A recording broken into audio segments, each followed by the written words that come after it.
Muy buenas tardes, sean bienvenidos una vez más a otra emisión de Ya sé que no aplauden. El día de hoy me acompaña Diana Meneses, como cada semana, y María Paula Aguilar. ¿Cómo están? Muy bien, muchas gracias Alexis. María Paula, un gustazo estar con ustedes una vez más en el programa. Igualmente, gracias por la invitación. Y bueno, el día de hoy vamos a analizar, yo creo, uno de los temas más polémicos y más complicados que hemos vivido en todo el año. Eh, el pasado 25 de mayo, el lunes 25 de mayo en la ciudad de Minneapolis, George Floyd, un hombre de 46 años que había perdido su empleo en un restaurante por la crisis del COVID, fue brutalmente asesinado por un oficial de la policía de Minnesota. El incidente ha provocado cientos de marchas y al día de hoy tenemos la confirmación de que 21 estados han activado la Guardia Nacional en el país. Se ha decretado toque de queda en prácticamente todas estas ciudades y estamos ante un hecho eh, que despierta problemas añejos en Estados Unidos, que es el tema del racismo. ¿Cómo fue asesinado George Floyd? Y yo creo que es uno de los temas más importantes porque se viralizó un video en el cual este oficial, el oficial Derek Chauvin, tiene su pierna encima de su cuello, ejerciendo presión, mientras Floyd simplemente alcanza a gritar, no puedo respirar. Hoy ya sabemos que el oficial presionó su cuello por más de 8 minutos de manera constante. Floyd llegó a decir 16 veces que no podía respirar y al principio de la detención le dijo a los policías que él era claustrofóbico. Esa es la razón por la cual él no quería entrar a la patrulla en primer lugar. Y el último grito que se escucha de la boca de Floyd es la palabra mamá. Al final, Floyd muere de camino ya al hospital, se confirma prácticamente su muerte y personas que iban pasando empiezan a grabar y le empiezan a gritar a los policías, revisen su pulso, ese hombre ya no respira, lo has asesinado. El New York Times hizo una reconstrucción alrededor de 9 minutos de todo el incidente. Floyd fue arrestado y puesto en custodia porque había comprado unos cigarrillos con un billete falso. El día de hoy en Twitter, un ciudadano americano ponía que él también había hecho lo mismo. Una vez pagó una caja de cigarrillos con un billete falso. La gran diferencia es que él lo cuenta como una anécdota en las reuniones con sus amigos. Floyd fue brutalmente asesinado. Y aquí estamos, a una semana de los acontecimientos y prácticamente un Estados Unidos que se ha llenado de militares.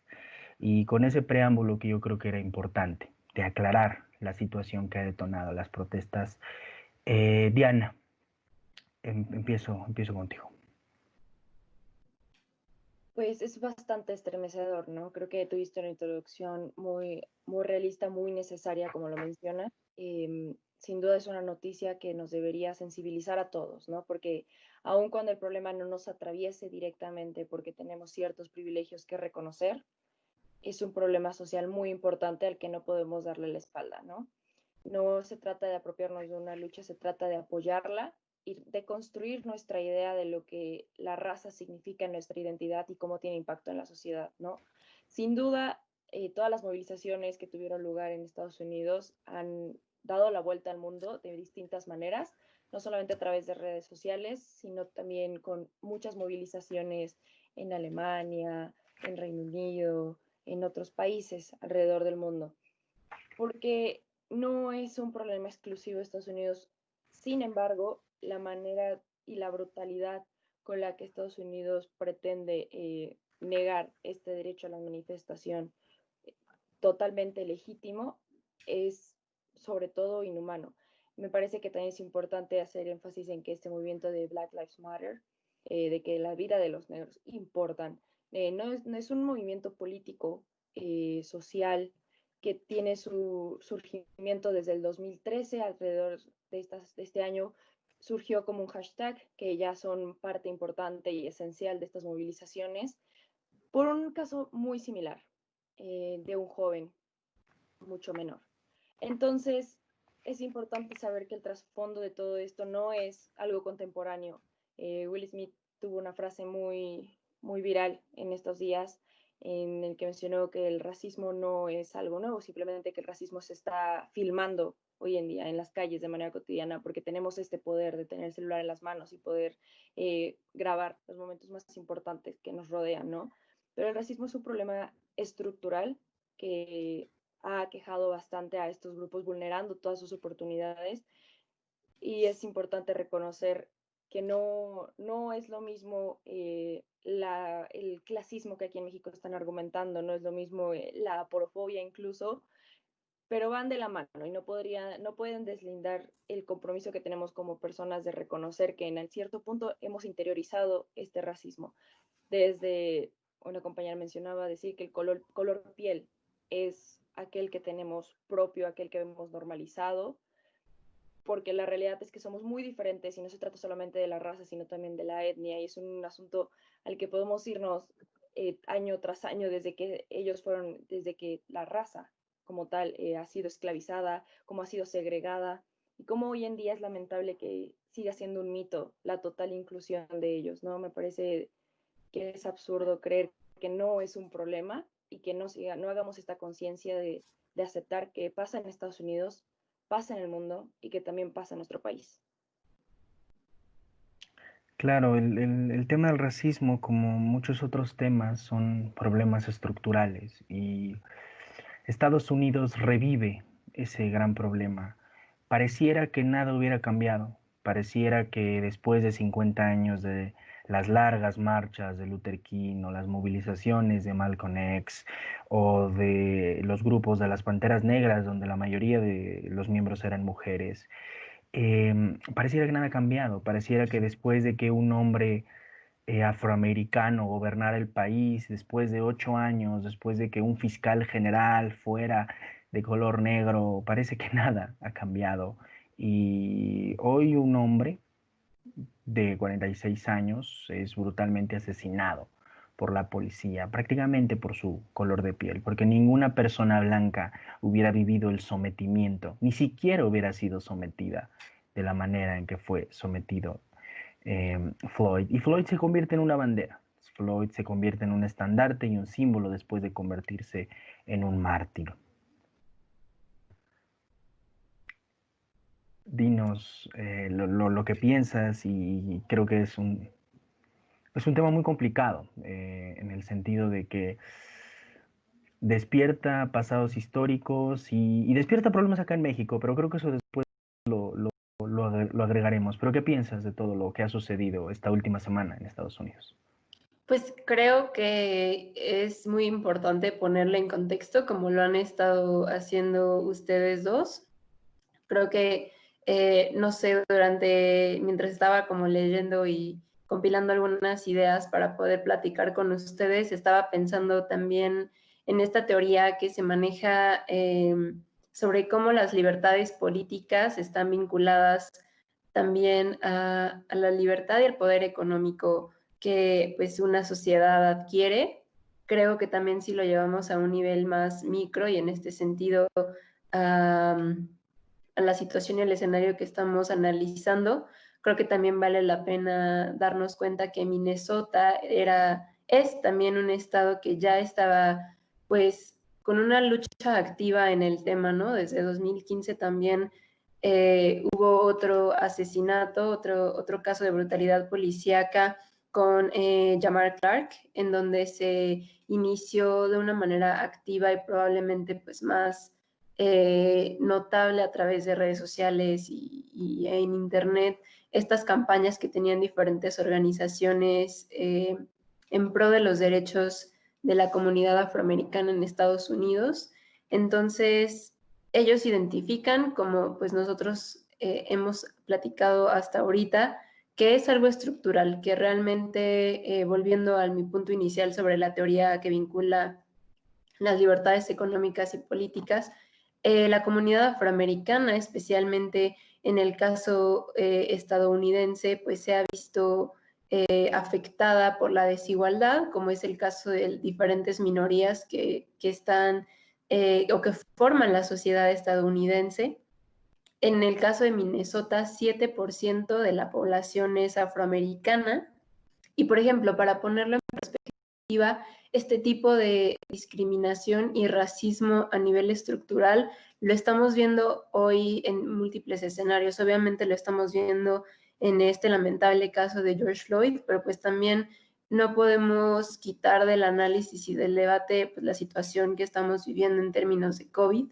Y de ese 7% de comunidad afroamericana en Minnesota, 22% acumula casos de COVID en el estado de Minnesota. Entonces, bien como decía Diana, esta situación es sistemática, este racismo va más allá de lo que vemos en redes sociales, es algo completamente estructural y que está pues muy inmerso dentro de la forma en que Estados Unidos funciona. Y como bien decías al principio, creo que es lamentable tener por parte del presidente de Estados Unidos este tipo de reacciones en las cuales criminaliza la protesta y su legítimo derecho a la protesta. La verdad es que algunas de las palabras claves que logré tomar del discurso de un par de minutos de Trump estaba terrorismo doméstico, anarquistas profesionales, ¿no? Creo que Trump realmente no está tomando en cuenta, porque no lo entiende, es muy claro que no entiende lo que está sucediendo.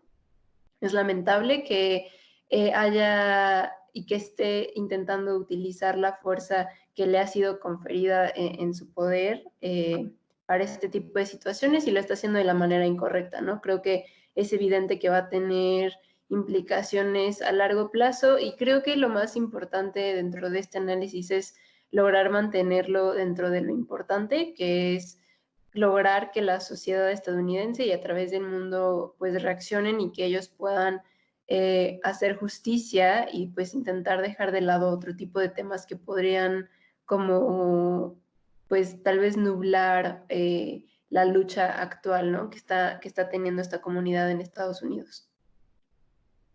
Claro, rescatas el discurso de Donald Trump y en ese mismo discurso que dio en el famoso Jardín de las Rosas en la Casa Blanca el 1 de junio, el lunes, Donald Trump acusa a los gobernadores prácticamente de débiles y los invita a usar la Guardia Nacional y dice, yo creo que es una de las frases más fuertes que dijo, que es: hay que dominar las calles. En buen español, eso se llama represión. No hay reprimir lo que el presidente de Estados Unidos está pidiendo, reprimir y usar las armas contra ciudadanos norteamericanos, que a los americanos les encanta hacerlos en otras partes del mundo, usar las armas para imponer su agenda, pero hoy lo están viviendo en carne propia los americanos.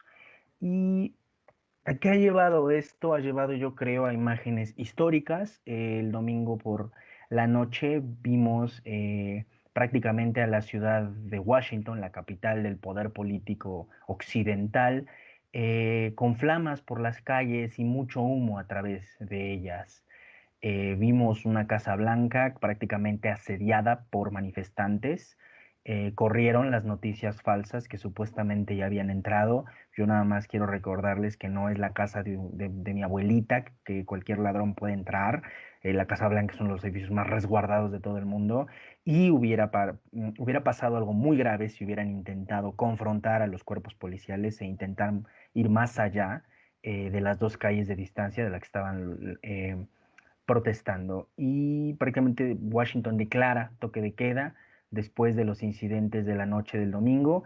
Y en la tarde el presidente Donald Trump fue llevado al búnker de la Casa Blanca. Estuvo alrededor de 1 hora, según reportes que tenemos, porque el servicio secreto temía que pudiera pasar algo más que simplemente las protestas.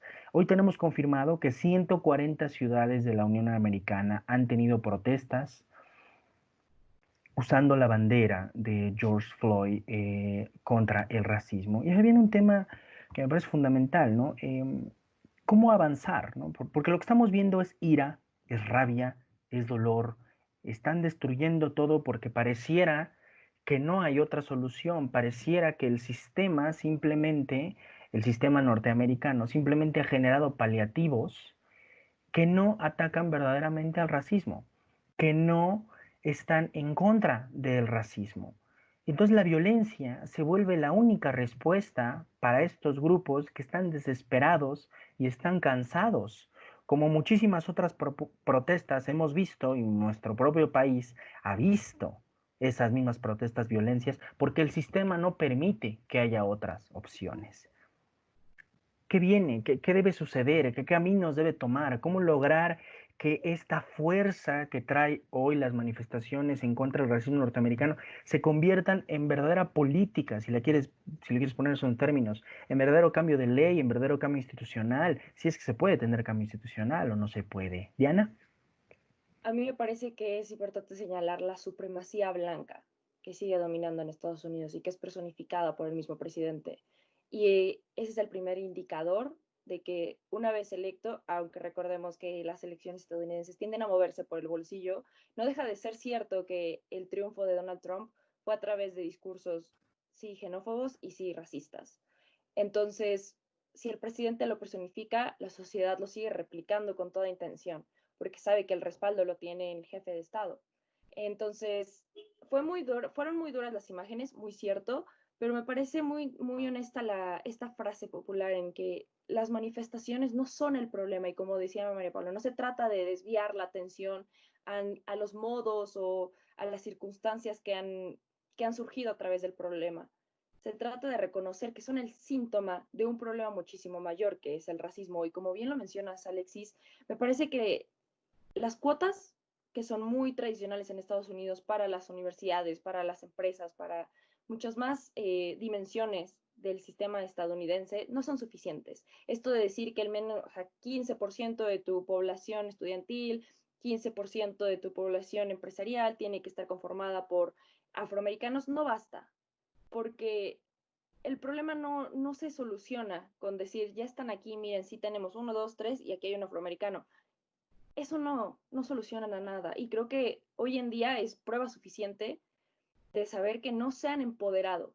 El hecho de que tengan 50 años de supuesta emancipación y esta lucha no quiere decir que lo hayan logrado en lo absoluto, porque no existe una conciencia y una renuncia, una aceptación de este privilegio que los blancos han construido en torno de esta supremacía, de hacerlos a ellos inferior.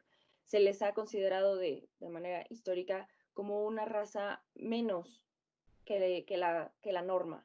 Y esto no solamente es ofensivo, es absurdo, porque somos tan diversos que no tiene lugar esta división en la que nos encontramos polarizados. Pero me parece muy honesto que el gobierno debería tomar medidas mucho más importantes, no en contra de estas comunidades vulnerables y vulneradas, sino en favor de darles una inclusión en la sociedad, de darles la oportunidad de que alcen la voz y no mediar el coraje que tienen incrustado ahora en esos sentimientos que están totalmente justificados. Se trata de tomar medidas políticas y sociales que les hagan sentir y les hagan creer que sí son importantes, que no solamente les quieren dar un paliativo más, sino que les están dando ese lugar que como porcentaje en la población llevan. Se trata de también admitir que es un problema sí global y que si se encuentra concentrado y ahora la bandera se encuentra muy bien centrada en Estados Unidos, hay muchísimo por hacer. Desde acá se trata de construirnos, en Latinoamérica hay muchísimo que hacer, pero las medidas no son suficientes. Creo que nos hemos concentrado en problemas un poquito más banales en estos momentos porque las circunstancias del mundo se están moviendo muy rápido. Me parece impresionante todos los eventos que hemos podido presenciar a lo largo de este 2020 y en esta semana en particular. Pero regresando a esto de la raza afroamericana movilizándose, es importante continuar con ese empoderamiento. Nosotros, morenos, tenemos esta posibilidad por nuestra tez de tener incluso menos problemas. La raza blanca por la tez tiene menos problemas. Entonces, creo que tenemos una oportunidad muy importante de utilizar nuestro privilegio en favor del empoderamiento de quien lo necesita aún más, porque ha sido subyugado al poder de la supremacía blanca en general. Creo que tocas el tema de Latinoamérica y yo creo que uno de los grandes problemas de Latinoamérica y sobre todo en México es, primero que nada, aceptar que el racismo existe aquí y creo que es un tema que podremos abordar en los últimos minutos. María Paula, Diana nos dice que la importancia del empoderamiento, que ¿tú cómo ves la manera en que estas protestas que hoy están poniendo de cabeza a Norteamérica prácticamente están parando con el confinamiento que en algunos estados o ciudades el coronavirus había llevado? Porque también este contexto es importante, el tema del encierro y sobre todo la crisis económica por la cual está viviendo el país, los grandes índices de desempleo, la explosión de la que estamos viendo de las protestas se da en un momento muy particular. ¿Cómo poder canalizar, si es que se puede canalizar, estas manifestaciones a cambios de política real para mayor inclusión, como lo mencionaba Diana? Totalmente, creo que también tocas un tema en el que hemos notado, se han dividido también en las mismas redes sociales, ¿no? Cómo es que hay otros grupos étnicos y otro tipo de grupos en minorías que han intentado o que están buscando la forma adecuada de apoyar a la causa sin necesidad o sin la intención de revictimizar o sin la intención de como decía al principio, como nublar o desviar la atención de lo que es importante. Creo que aquí vale la pena nuevamente considerar que estaba leyendo, existe una iniciativa de una organización que se llama The Trace. Ellos publican un documento que se llama Mapping Gun Violence y en este reporte ellos mencionan que entre el año 2013 al 2019 de todo el universo de asesinatos a mano de policías en este mismo escenario de brutalidad policíaca, de todo el universo, 99% de esos casos en los que alguna persona negra pues murió a manos de un policía quedan impunes, ¿no? Que realmente no existe justicia y que no existe una sanción a esos policías que están involucrados en estos casos. Estamos hablando de que todos los casos no tienen un seguimiento, en el que no existe justicia, y pues es justamente lo que estas personas están buscando y que están demandando en este momento. Creo que lo que es importante a considerar para todos esos grupos que quieren ayudar a la causa, leía por ahí justo hoy cómo es que sí existen organizaciones que están dedicadas a esta situación en Minnesota, en Minneapolis, pero también a lo largo de Estados Unidos. Hay de todo, ¿no? Activistas, pero también existen otro tipo de organizaciones que se dedican justamente al diseño de política pública.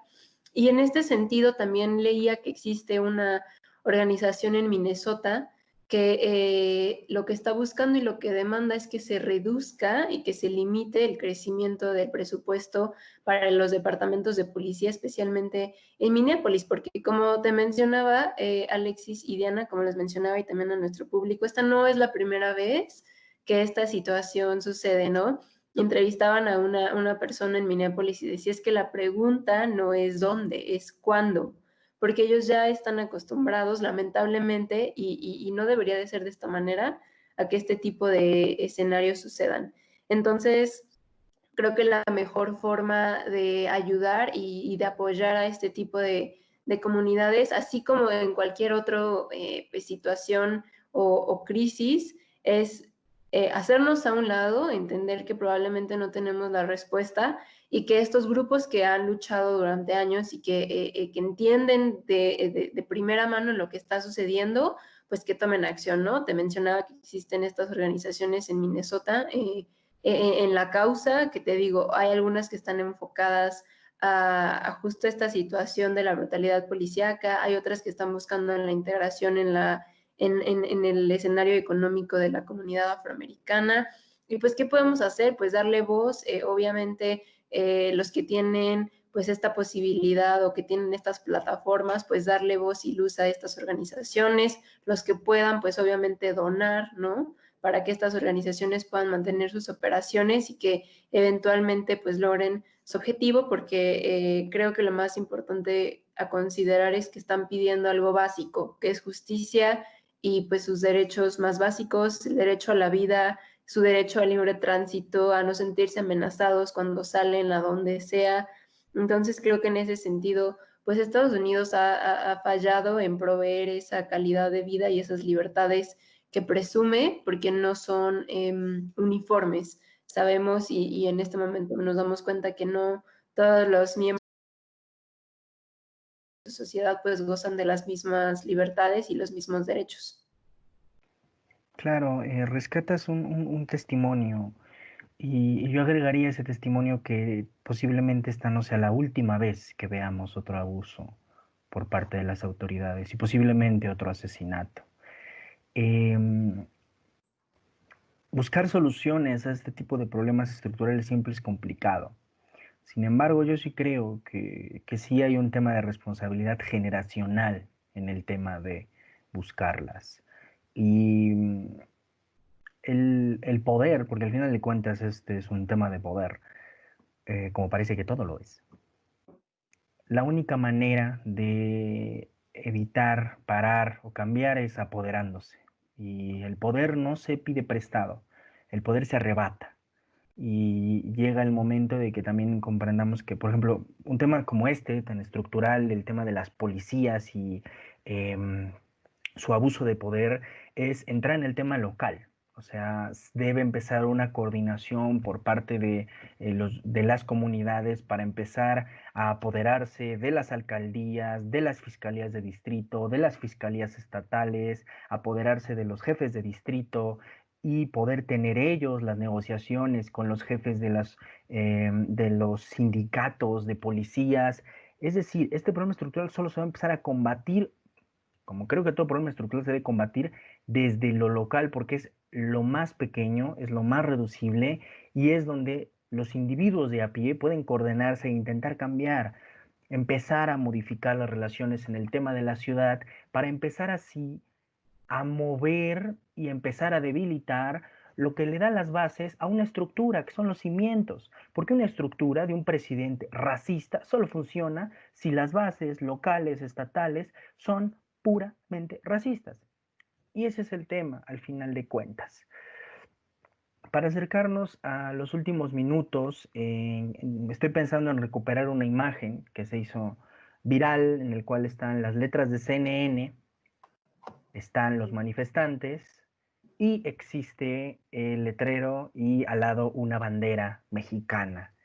México está en todos lados, pero es sobre todo el tema, como ya lo mencionaban, de otros grupos y el tema de México, cómo el tema de México ha empezado a salir.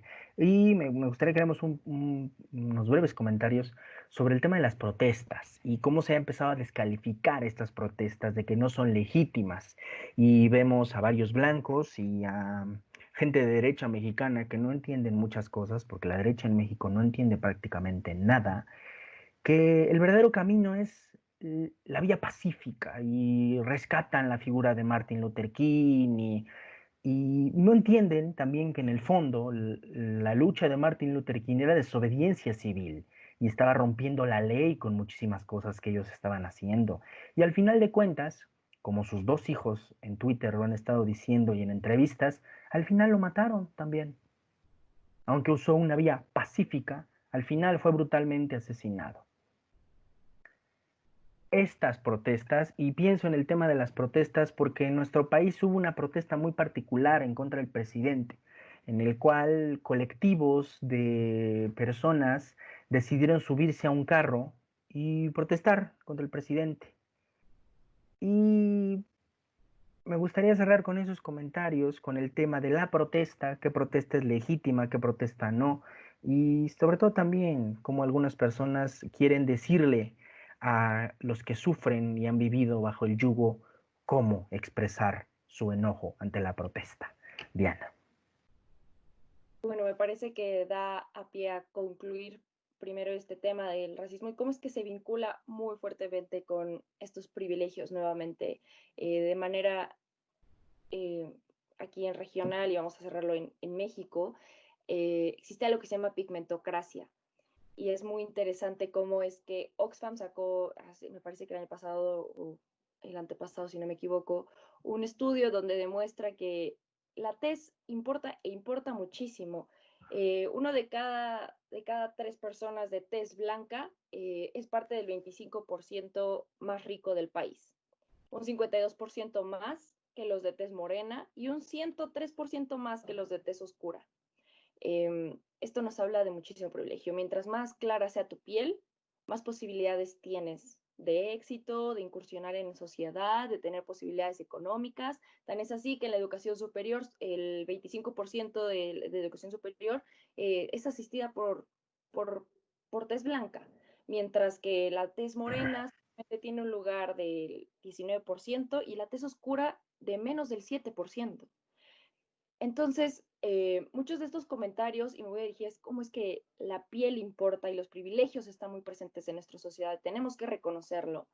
Dieron también lugar a estos comentarios es que trabájale y vas a tener este BMW en el que te vas a poder subir a protestar contra tu presidente. Trabájale y vas a poder tener tu Audi en donde vas a poner tu cartulina pidiendo que el presidente no sea comunista o socialista, porque al parecer aquí tendrás la posibilidad de tener un BMW, un Audi, pero no de informarte para conocer las diferencias entre el comunismo y el socialismo. Y es bastante frustrante. Pero para exigir al presidente su renuncia. No desprestigio la queja. El presidente nos tiene muy descontentos a todos. Sí, ¿sigue teniendo un alto porcentaje de simpatía? Claro que sí. Es muy probable que termine con unos porcentajes de aceptación más altos que hayamos vivido con presidentes contemporáneos. Pero la marcha, hasta cierto punto y en gran medida, fue un insulto para la fuerza obrera del país, la clase media, la clase baja, porque siguen siendo quienes están con el presidente y prácticamente le dieron la razón.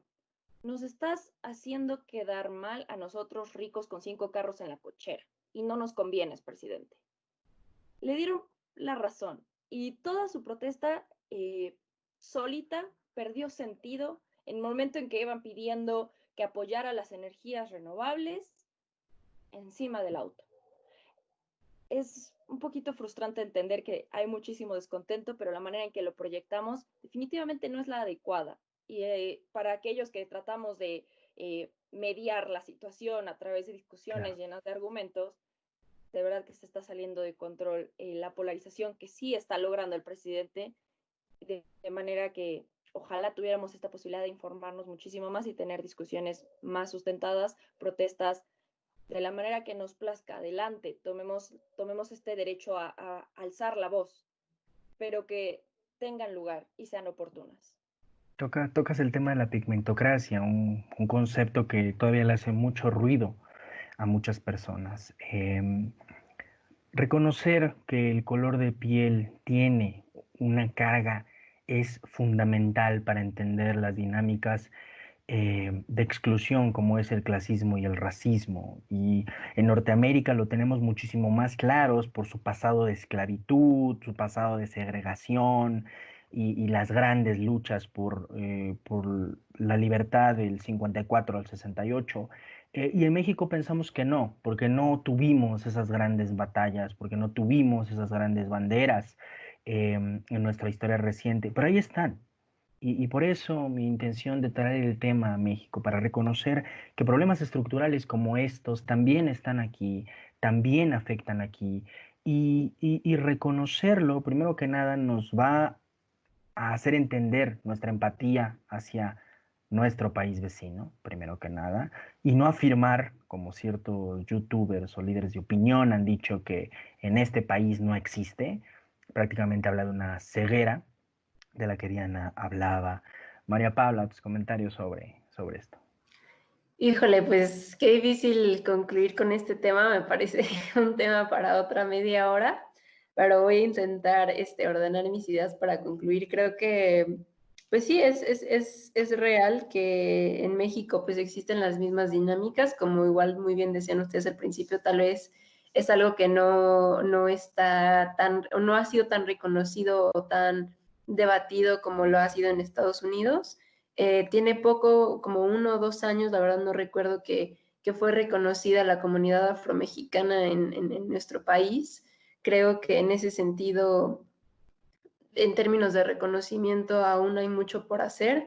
Creo que, como bien mencionan, hay muchas inconformidades que se han visto, no sé, como obstaculizadas en términos de protesta por la misma polarización que, como bien decía Diana, pues ha logrado el mismo presidente, e incluso pues protestas legítimas han tenido el efecto contrario, ¿no? A legitimar más el discurso del presidente Andrés Manuel, y creo que también un punto importante es que a final de cuentas lo que legitima la protesta en México y en Estados Unidos y demás es como la posición de la propiedad privada. Hace unos minutos comentaba igual con una persona cómo es que en Estados Unidos ahora todas las empresas han tomado las redes sociales para hablar sobre su apoyo a la comunidad afroamericana y cómo es que también están pidiendo justicia y se lamentan por lo ocurrido. Pero pues si nos damos cuenta, creo que es un ejemplo de manera muy burda, muy clara de cómo es que estas protestas funcionan, ¿no? La sociedad tal vez no se siente escuchada, y entonces en esa frustración pues deciden salir a la calle, deciden afectar a la propiedad privada, y en este sentido logran el efecto inicial, ¿no? La propiedad y la industria, el sector privado pues molesto va hacia el gobierno, y es así como se genera esta situación en la que el gobierno estadounidense escucha a los que estaban inicialmente inconformes, ¿no? Creo que en México esa situación, no sé, no se ha desarrollado de la misma forma. Creo que el sector privado no es tan sensible o no es tan empático, como igual decía Alexis, a los problemas sociales del lugar en donde están. Creo que en México la legitimación de la protesta pues está todavía muy lejos, porque todavía no sé, no se ha logrado esta empatía en diferentes temas, ¿no? Creo que meses anteriores, y creo que en algún programa anterior también hablábamos de las protestas feministas y cómo es que también por ahí en redes sociales están estos memes, ¿no? De gente que no favorecía las protestas feministas y que ahora está muy activa ante estas protestas en Estados Unidos. Entonces, pues sí, creo que al centro de la legitimación de la propuesta está la posición de la propiedad privada. Y bueno, creo que, como les decía hace un rato, es un tema que nos daría para más tiempo, pero bueno, en términos generales creo que es un tema que va a estar vigente, porque a pesar de que estamos todos en casita debido a esta crisis de salud inherente, y que creo que eventualmente en los análisis tendrá una posición que llevará a debates más interseccionales probablemente, pues están en el corazón de todos los debates, ¿no? Entonces creo que Claro. pues por ahí concluyo. Y prácticamente con eso nos vamos. Solo me queda agregar dos comentarios. El primero es que el lamentable asesinato de George Floyd ha causado un maremoto político en Estados Unidos que puede tener fuertes implicaciones en la elección presidencial y en el futuro próximo de Estados Unidos, no solo en el tema del racismo, sino también en el tema del coronavirus, porque uno de los grandes temores es que la pandemia vuelva a tener un repunte, porque las personas han tomado a las calles. Y el segundo comentario es sobre el caso mexicano y cómo a mí me parece no solo una ridiculez, sino una falta de respeto que un grupo de personas privilegiadas, blancas, con autos último modelo, tomen las calles como si no tuvieran otros foros de poder. Porque las calles son para quienes nunca han tenido nada y nunca han tenido voz. Y por eso la protesta social se hace en las calles. Muchísimas gracias por habernos acompañado en otra emisión de Ya sé que no aplauden. Espero que nos acompañen el próximo martes, donde ustedes saben que nosotros tenemos otros datos. Muchísimas gracias.